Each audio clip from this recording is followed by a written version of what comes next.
Hey everybody, it's Glenn again from Third Millennium. Going to take some time this morning to show you how to install our Retrofit kit to give yourself headrest audio in the 1990 through 97 Miatas. Now our Retrofit kit is designed to be an exact fit into the car seats so that you do not need to cut anything, modify anything, disturb the foam. You're not going to make your seats feel weird. But they are much better quality speakers than the stock speakers, so your audio is going to be a lot better. Why do we have the Retrofit kit? Well, a couple of reasons. One, a lot of the base models on the Miatas came with no headrest speakers at all. Just the economy version of the car. What you find, you get into the seats, there's just a couple of empty cavities there, and that's all you've got. Now the nice thing is that the seats have in the framework the metal that the headrest box is attached to. Now the boxes aren't available anymore from Mazda. We actually produce our own boxes that are an exact fit, use the same screw locations, and in fact can use the same screws. But we supply the boxes with a fresh set of screws to both mount into the seats and to attach our speakers. So that solves that problem. Then some of the seats were wired, some were not. If you actually ever did a reupholstery job on some of these Miata seats, what you'll find is that there's a couple of channels through the seats that the wires were routed down to the bottom where there was a plug that came up, that attached to a harness that came up under the rug, directly under the seat. So you'd actually have two connectors, one for the headrest speakers, one for the seatbelt buzzer. Some of the seats didn't come with any wiring.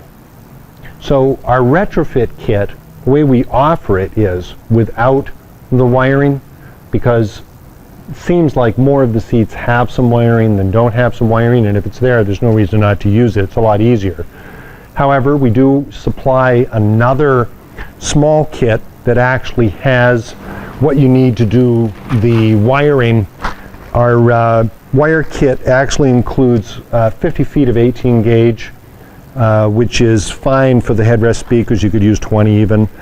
We've got the terminal connectors to crimp onto the speaker ends, and then we've also got a plug. It's not the original style plug that Mazda used, but just so that you can in the future remove the seat if you need it. We supply a Molex type plug and socket arrangement for both seats. This is enough for both seats, and that will allow you to just put an equivalent plug under the seat, similar to what Mazda used, so that you can pull the seats in and out. The other occasion when you might need the Retrofit kit, your Miata may have come with headrest speakers in it, but over the years, these cars have been around now for 27 years. People have done all kinds of things to the audio. They've put in different sorts of speakers. They've tried doing things, building things themselves. Most of the attempts are just stuffing loose speakers into the headrests, which acoustically never really sounds very good. So it doesn't matter what they've done. Even if you get in here, you find stuff missing and they've sort of hacked up the foam or something in there, our Retrofit kit will still install correctly. The seat will still have the proper shape, and you'll be able to get the benefits of the better audio that comes from our Millennium 5 speakers. So that's what we're going to do today. Now this particular seat, this was out of a 96. This one actually has wiring, but does not have the speakers or the speaker boxes. But what we're actually going to do is we're going to go through actually taking care of putting wiring in, just like you'd have to do if you had a seat with nothing, just so that you can see that it's a really easy job. Like all of the kits that we sell, we've designed them such that the average person should be able to install them themselves. What that means is no modifications to the seats themselves, no cutting of anything, no cutting of stuff in your car. Regular tools will put them in. Now for the Retrofit kit, because you got to do a little bit of wiring, you do need a little bit more than just a screwdriver to do this. I want to take a second show you, we do have all of the tools available. The reason we carry these is we just want to make sure that the people that are using our products have whatever they're going to need in order to be successful with putting these in. If you've already got stuff, some of these wiring tools and hand tools for doing this, great, certainly use what you have, but I did want to show you what we actually have available. So before we get started, let's run down what's actually in the kit and the tools that you're going to need for the job. Okay, here we go. We've got the stuff laid out that you're actually going to need. Needle nose pliers, a couple of screwdrivers, small flat blade, really pretty handy, Phillips head screwdriver, ordinary coat hanger. We've got to fish a little bit of wire in the seats. This works great, doesn't cost anything. You're going to need some electrical tape. If you have to get by in a pinch with some masking tape, you can do it, but you ought to have a roll of electrical tape anyway, so next time you're down at Home Depot, spring for $2 and get a roll. Of course, you're going to need the Retrofit kit. Now, our Retrofit kit comes packaged in 2 pieces. I've got half of the Retrofit kit here because this is only 1 seat. The full Retrofit kit that's available on our website has 4 speakers, 4 boxes, and all the mounting hardware. But what you'll see is these are our NA-B1X boxes that we've had developed. They are an exact fit for in the Miata seats, using the exact mounting locations and the exact same setup for actually mounting the speakers. So our Millennium 5 speakers just drop nicely into these, and the whole thing goes right into the seat exactly as it's supposed to go. So we have this. It comes with a bag of the hardware that you're going to need, comes with some acoustic insulation, enough for each box. Okay. Now, what we're going to show here is we're going to actually do the wiring that's required. So for the wiring, you're going to need some speaker wire, 20 gauge, no smaller than 20 gauge really. We've got a kit that we make available that includes 18 gauge.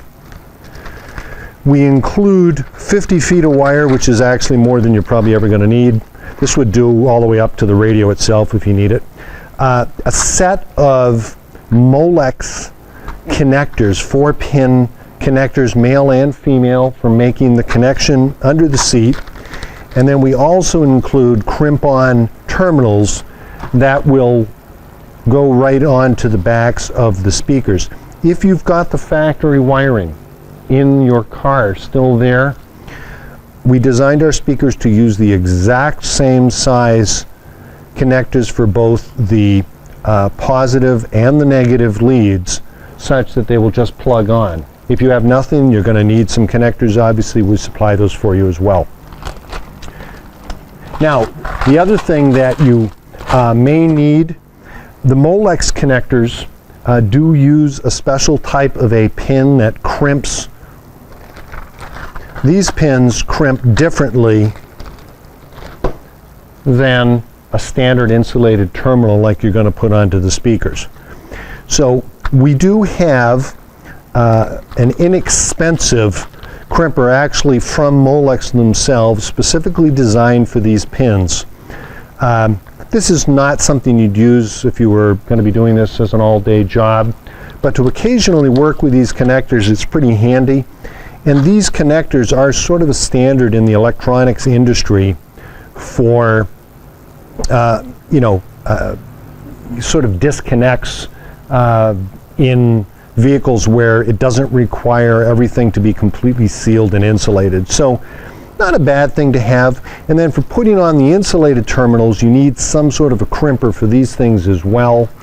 Again, we went back to Molex, see if we could find something that was at least decent, and a little bit better than what you're going to get down at the dollar store. This is what they call a service grade set of crimpers. It's got a stripper, it's got some cutters which you're probably never going to use, but it does have the proper crimp settings color coded for the connectors that you're going to work with, and in this case red connectors red 22 to 18 gauge. That's where you're actually going to do your crimping. If you've already got a crimper, of course, use that. We just make this available in case anybody is going to need it. All right, you are going to need to take the seats out of the car to work with it. Now, really easy to remove the seats out of the Miata. There are 2 bolts through the slider brackets in the front of the seat, and there are 2 at the back. So slide the seat all the way back, do the 2 front bolts, slide the seat all the way forward, and then you can get at the rear bolts. I will tell you, on most Miatas, they're in there very, very tight. So you're going to need, you know, a socket, probably a good 3/8 or 1/2 inch socket, and you're going to have to put a little oomph on it to get those bolts out. Also remember, check under there. You've probably got the connector for the seatbelt buzzer disconnected, or make sure that it is already disconnected. A lot of people disconnected those just because they didn't like the buzzing on the cars. Make sure that that's disconnected first, then the seat just lifts out. We've got ours up on a workbench here. That's a good place to work on it. So find yourself you know, a clear spot where you can work with the seat, move it around. You're going to need to get to the front, the back. So go ahead and get a good spot to work before you get started. Okay, first thing we need to do is we need to open up the top of the seat, front and back. We'll discover what's actually in the seat first, and then we'll proceed from there. Again, you might have wiring, you might not have wiring. Doesn't make any difference. You can install the kit either way, but first step is to open it up and see what you got. You do not have to take off any of the rest of the upholstery on the seat. That's something that people can do. It's a more involved process. We tried to come up with a way for people to do this without getting into that. So all we need to do is unzip the top, pull the front and the back down off the seat. I'm going to get the camera close so you can see as I work on that, and then we'll continue. All right, easiest way to do this is the needle nose pliers. If you're not familiar with it, there's a zipper that runs, goes across, that gives you access into the headrest. So starts over on this side. You just need to lift the tab up slightly and work it across, and then pull the fabric in the front. Now this is just a piece of plastic with some foam on it. On a couple of the years we've seen a few screws holding this in place. A lot of the years there's nothing. It's just held in place by the fabric. This one is just held in place. So pull that out of the way. If you have a car that's got the standard Miata audio, which is 99% of them, the M editions that were released in limited numbers on a couple of years, and there were only like 3,000 of them when they released them, they had a different headrest audio setup. We have a different way for dealing with that, and we'll talk about that in another video. But 99% of the Miatas, of the hundreds of thousands that were made from 90 to 97, had this setup. And again, this one has wire. It's not uncommon to find them without the wire. Again, it doesn't really matter. They were even marked R and L in here. But the important part is, and if you had a set of seats that has the cavities but has never had the speaker boxes in them, what you'll find is the mounting screw holes are just covered over with foam, because this was kind of blown into place around a mold. So that means you might need to scratch away at the foam a little bit to expose these mounting locations. This is a steel plate. Top, bottom, one screw at the top, two at the bottom. So you'll want to get access to that, but it's there in all of the seats regardless of whether or not they had audio. Okay.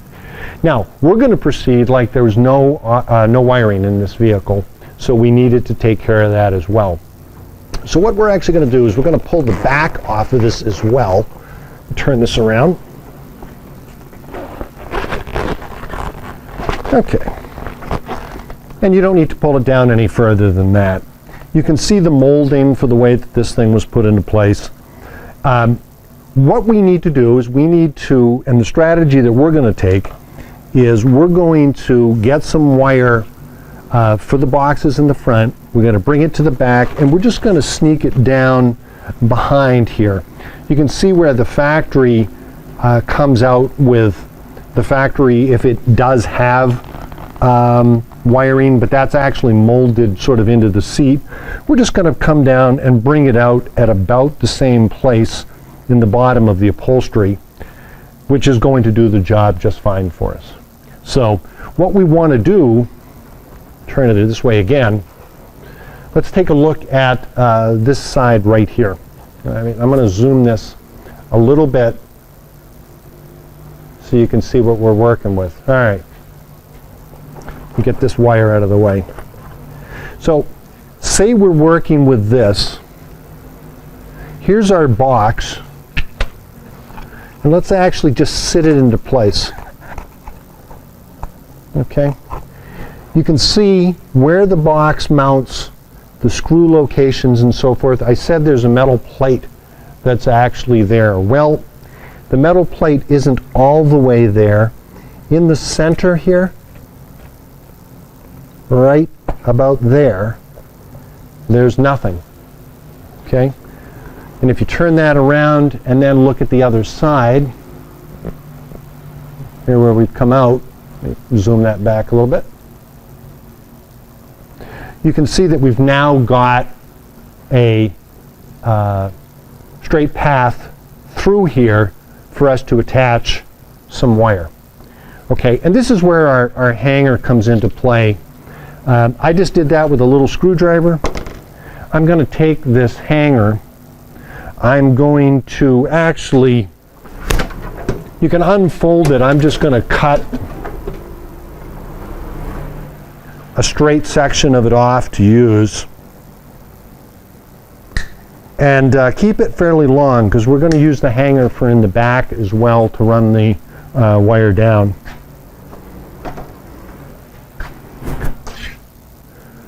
So here's our hanger. I'm just going to bend this straight.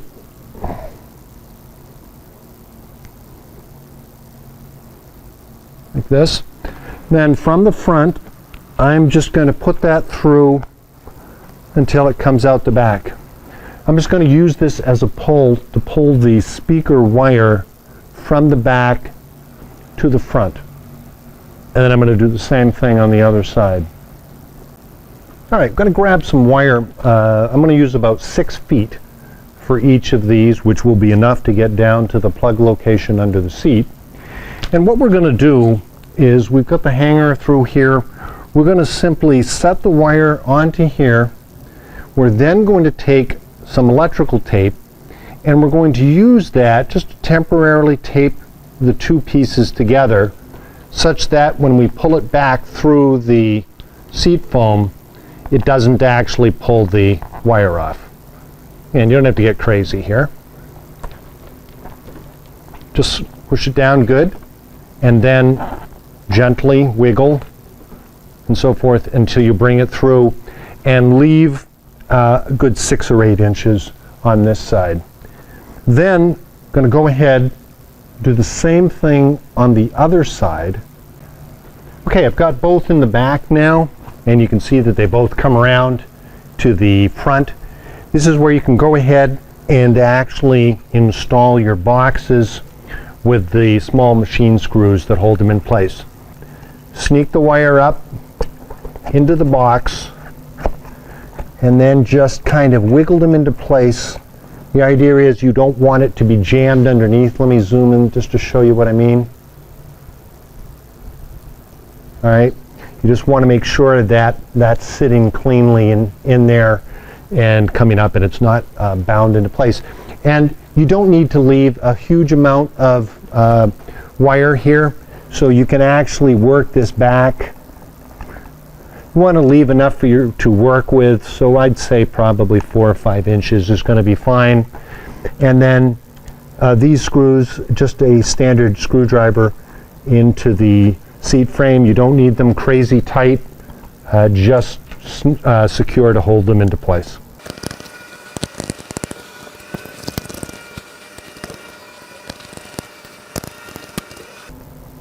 All right, now one thing I want to stop and take a second to tell you about is, remember I said at the beginning of the video, you can actually put headrest speakers into the seats even if a previous owner has been in here and has hacked this whole thing up and cut out parts of the foam.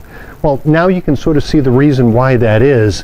The speaker boxes, when you have the correct boxes, they mount properly to the metal that's built into the seat, and it's not dependent upon any of this foam that's around it. So even if this stuff is missing, or it's been cut, or whatever's been done to it, it doesn't matter, because it's almost impossible to damage the mounting locations for where the speakers go into the seats. So you can put these into place same way, as long as the front cover is available. It's going to properly shape the seat, and you won't feel any of this when this is all put back together. So as long as you have this, you'll be fine. If you're missing this, try eBay or a salvage yard. We've got these in place now. Now let's turn the seat around and see what we've got in the back to work with. All right, we've got our 2 wires here, and let me pull the camera back a little bit. I want you to see the whole back of the seat that we have to work with. What we need to do is bring these wires down somewhere underneath, and then we're going to bring them forward under the seat to put our plug on. The seat cover in the back is pretty loose. You can almost reach all the way down. The thing we want to really key in on for you here, I want you to see, is that at the base of the seat, they've got the upholstery simply held with a couple of these things they call these hog rings. But got a nice gap right here, for example, to get under the seat to the top.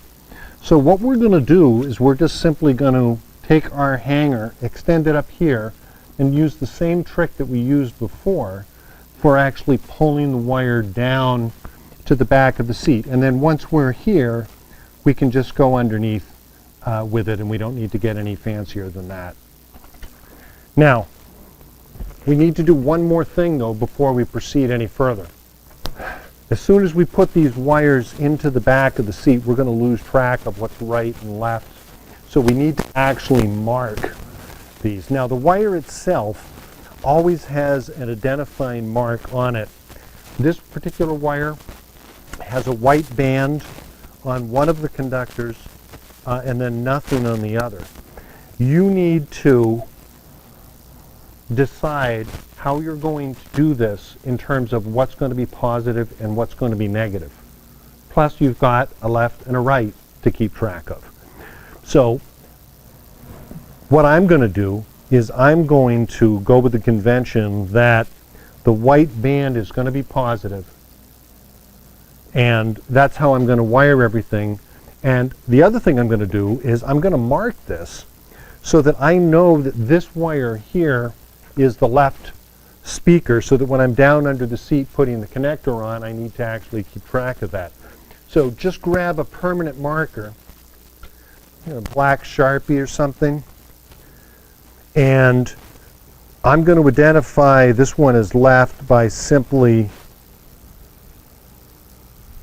putting an L on it. And I'm going to do it in a couple of places just so I don't lose it if I smudge it. And now I know that that's the left seat speaker. Okay, so the next trick, I'm going to tip this up, going to get the coat hanger, and we're going to see about sliding that up from the bottom where I can get that access to the top. Okay, I turned that around so that you can sort of see what's going on.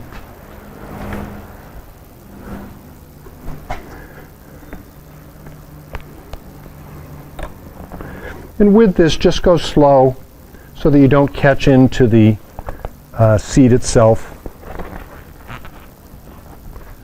And once you get it there, you're all set. We're going to do the same thing. We're going to take now both pieces of wire, a little bit of electrical tape onto here,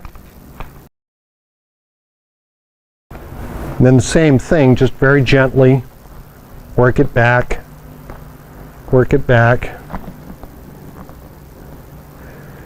and at this point you can go ahead and pull in all of the slack of the wire. Remove this up at the top,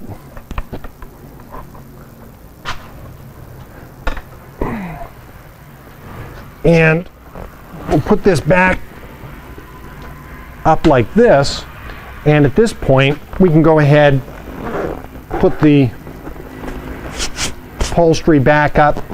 You'd have to actually look hard to see that the wires are there. Fortunately, in the Miata, this is always against the bulkhead on the car anyway. So at this point, we have two ways we can go. We can work with the connector in the bottom, or we can actually go ahead and put the speakers in. I'm going to actually go ahead and put the speakers in. So what we've got are some terminals that we need to put on to make our connections to the speakers. Now, give you a close-up here. On these speakers, the small terminal here is the negative. The large terminal over here is your positive. So I said that I'm going to use the white band to be the positive in my setup. So I need to crimp on some of these large connectors on the positive leads there, and then some of the small ones on the negatives. So I'm going to go ahead, I'm going to move the camera to get up close so that you can see working on the wires and exactly how we're going to do that.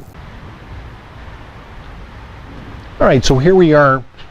We've got the speaker boxes in. We're ready to put our speakers in. I'm just going to do one of these. And what I'm going to do, I'm going to actually zoom this in really close so you can see me work with the wire. What we're going to use is our Molex stripper crimper that we sell on our site, so that if you don't have something and you're looking for a basic crimper, we'll show you exactly how this one works.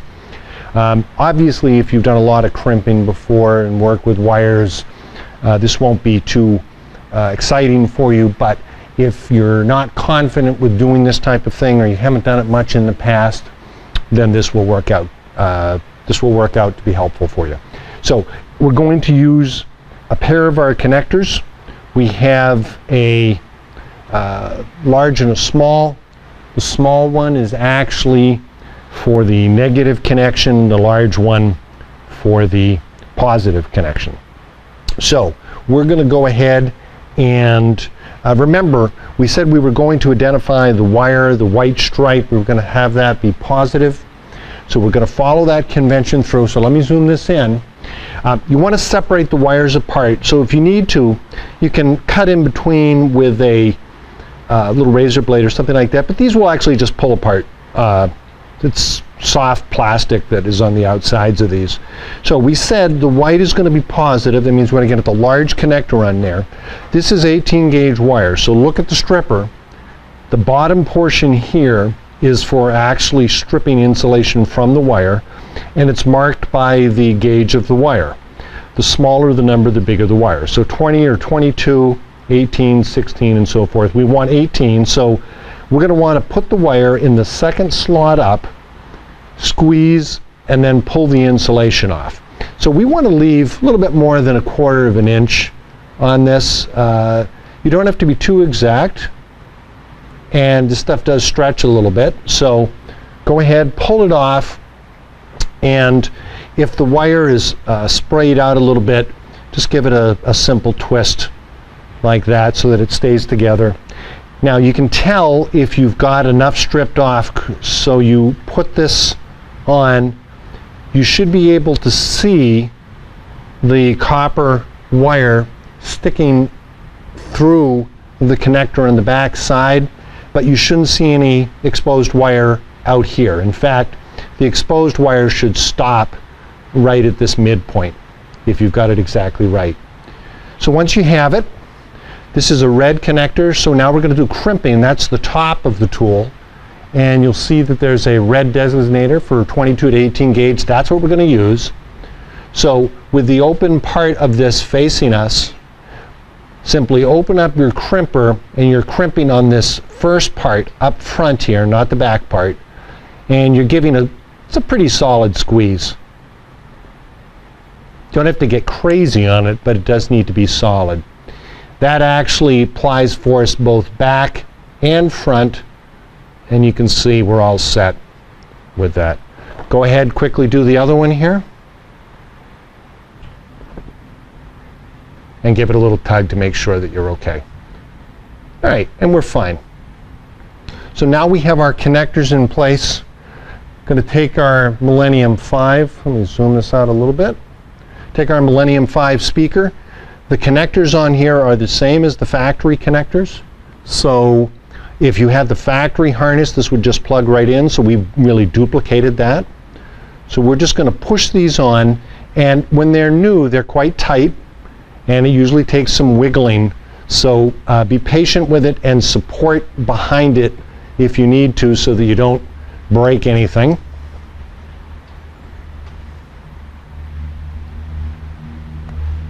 And when you have it like that, okay, we're all set. Last thing, we supply some acoustic insulation for the boxes. Just put that in place in the back, like that. Bottom of the speaker in first, and then while you hold it in place, Retrofit kit comes with a set of 4 screws. So put your screws into place, and again, these don't have to be crazy tight. They just want to snug and have the speaker in flush. And I'm just using a power screwdriver here, but it's just a Phillips head screwdriver is all it's required. And you're all set. So then do the same operation on the other side. Put your foam cover back into place, seal the headrest back up, and then we're ready to move on to the last step, which is the connector under the seat, and we'll do that next. Okay, we've got our seat tipped up so we can get to the back. We have our wires that we pulled into place. You can see on this seat that actually had the factory wiring. They're basically, just bringing it up so that it can be towards the front of the seat, so that it can plug in to the vehicle harness that comes up underneath the carpet. So if you're wiring the whole car, that's sort of the way to do it. Come up along that transmission tunnel, poke it up under the front of the seat. You'll have this waiting right here. And what you're going to do, we don't have this style of connectors. This was kind of an oddball. This was actually a 6-pin connector, of which they only used 4 pins. I think that was probably just something that they had available when they made this. We're going to use these standard 4-pin Molex connectors. And we're going to use the crimper that we have available for these. This is a different type of crimper than that other crimper that you used for the terminals. This requires a crimp that actually folds over the sides of the metal in onto the wire and clamps it into place. And this was the best solution that we could come up with for doing this. We did look to see if we could find some sort of a basic 4-pin connector that had a screwdriver type of an assembly, and there just really wasn't anything available, unfortunately. So we ended up having to go with these. These are a conventional connector used in a lot of electronics and audio circuits. So here we go. We got our wires left and right. Now remember, I said I was going to mark one of these left so that I could remember, because now I can't tell which is which is left. And then the other thing that I'm doing, and let me zoom in a little here so you can sort of see as we're working. I've taken the connector and I've actually written onto the connector left plus, left minus, right plus, right minus, so that I can make sure of the polarity. It's very, very, very, very important with speakers that you have the polarity correct. If you have one speaker wired one way, one another way, you actually get cancellation between the two rather than producing a nice stereo image. So you want to make sure you keep everything straight. So here's our connectors, left, right. So I'll start with the left. I'll pull them apart again.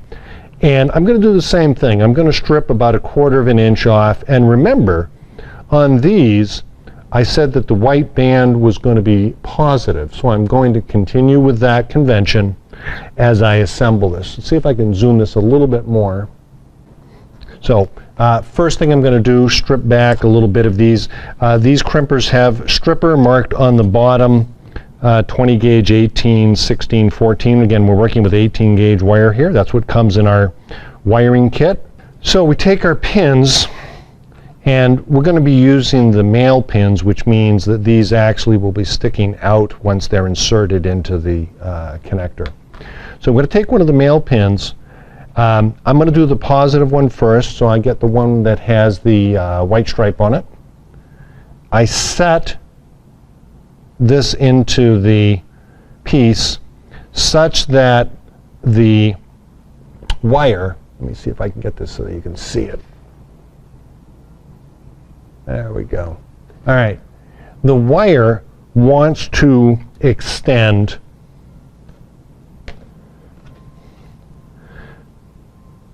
all the way up to this point here, because we're going to crimp in 2 places to make this connection, and I'm a tiny bit short right now. So what I'm going to do is before I crimp this, I'm just going to take a little bit more. Okay, I've got it pretty good now. I've got it stripped back, and the wire actually extends past both of these points. So I'm going to go ahead and set up the crimp on the first one. Tool is marked A and B. We're going to be using B, and you notice that one part of it is little cavity, and then there's the part that presses up. We're going to put the part that presses up underneath. Here's the connection ready to go. I have the piece in place, and I'm just going to squeeze down steadily, not crazy, and you do not need to go nuts on this. Just a nice firm crimp. And then let me show you what you have as closely as I can show you. See how it's folded that over and gotten a really nice grip on the wire? That's, again, why this special crimper does what it does. Now, if you're a more technical person, you don't have the right crimper, you can obviously try putting a little solder on here to put it into place and hold it. You can screw around with a needle nose plier too to squeeze this, but you never get it tight enough. So that's why having the right tool is good. If you're going to be working around auto and doing wiring much, it's worth having the right tool for this. So we've done one crimp.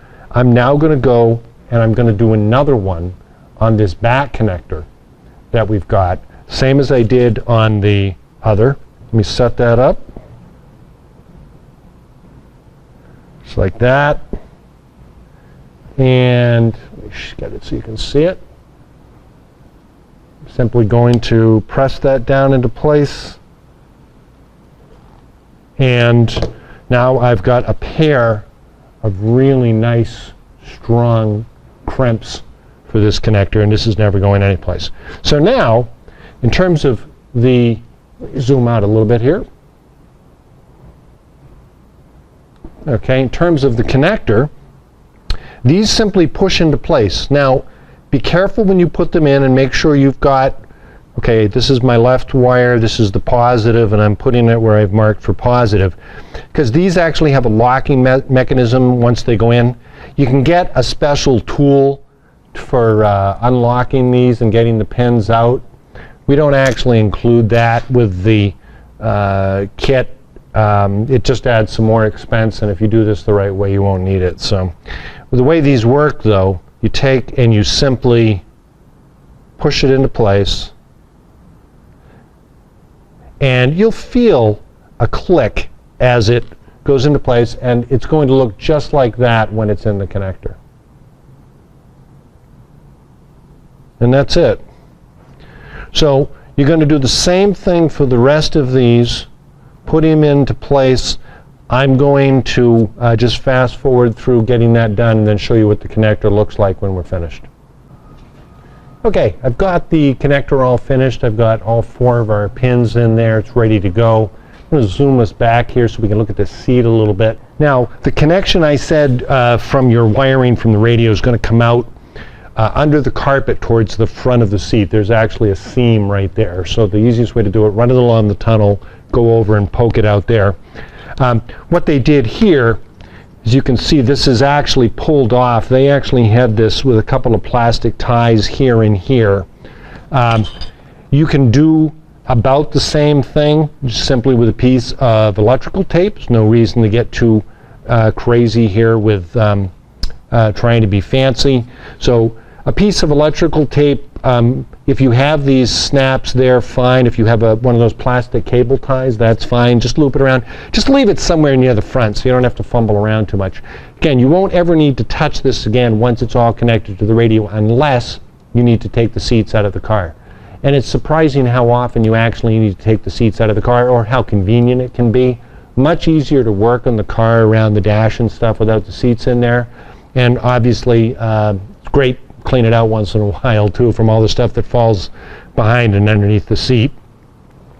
Okay, so that's it. I hope this has helped you guys out with installing the retrofit kit. You can see how easy it actually is. Even if you don't have a lot of experience working with car stereo or anything like that, if you take your time and do it, you won't have any problems with it at all. We do provide those tools if you need to buy them. They're inexpensive. And they're allow you to make the job a lot easier too if you need them. Now, if you don't want to do this yourself, any car stereo shop, this will be easy for them. No problems at all. We do include complete printed instructions along with color pictures. So this will be, for someone who's experienced with car stereo, this will be a very simple job, and they'll have no trouble getting these put in for you. Quite honestly, the hardest part of audio in the Miata is, especially in these first generations, is just getting up into the dash area where the radio mounts, making your connections there, so when you're installing an aftermarket radio, you'll have a lot of work there. The wiring to the doors, our M800, M600s, make that a breeze. Those just plug directly in, no modifications at all. Headrests, a little bit more work, especially if your car didn't have them before, but Retrofit Kit makes it easy to actually do that, so you can get some great audio in your car. So anyway, hope this has been helpful. If you did find it useful, give us a like, subscribe to our channel. We're going to get some more Miata audio out for you to help you with enjoying your cars. And of course, visit our website. All of our products are available. We are the manufacturer of all of these speakers and the speaker components. We are the exclusive distributor worldwide of them on our website. We do have an eBay store as well if you like to shop there. And we would be delighted to have you as a customer and have you enjoying our products. Thanks very much.